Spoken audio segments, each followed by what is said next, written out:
আইয়ুহাল্লাযীনা আমানু কুতিবা আলাইকুমুস সিয়াম কামা কুতিবা আলাল্লাযীনা মিন ক্বাবলিকুম লাআল্লাকুম তাত্তাকুন।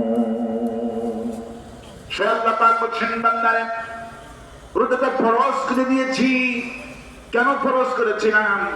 কামা কুতিবা আলাল্লাযীনা মিন ক্বাবলিকুম, এটা নতুন ফরজ নয়, আগে রোজা ফরজ ছিল, যাতে করে তাকওয়া অর্জন করতে পারো, খোদা ভীতি অর্জন করতে পারো। এই জন্যই তোমাদের রোজা ফরজ করে দিয়েছি।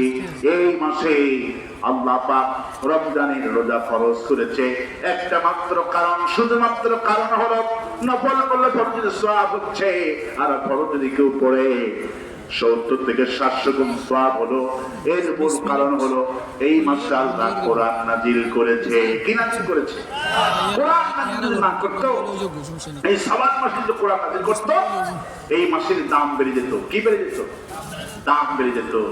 কোরআন মানুষের সম্মান বাড়ায়। কি বাড়ায়?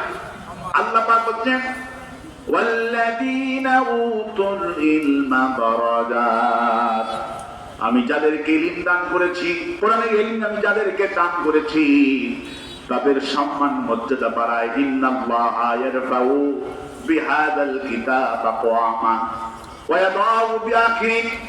নবী করিম সাল্লাল্লাহু আলাইহি ওয়াসাল্লাম বলেন, একটা মানুষের যে সম্মান হয় মূল কারণ হলো কোরআন, আর একটা মানুষের যে পতন হয় মূল কারণ হলো কোরআন।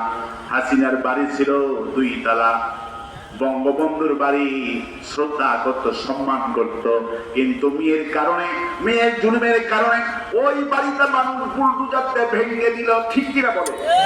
আবার আমার কোরআনের পাখি আল্লামা সাইদি রাহমাতুল্লাহ আলাইহি, বাড়িটা দরজা নাই, জানলা নাই। পিরোজপুরে যারা গেছেন দেখবেন রাসূলুল্লাহ 1400 বছর আগে বলছেন, আল্লাহ ইয়ারফাউ বিহাদা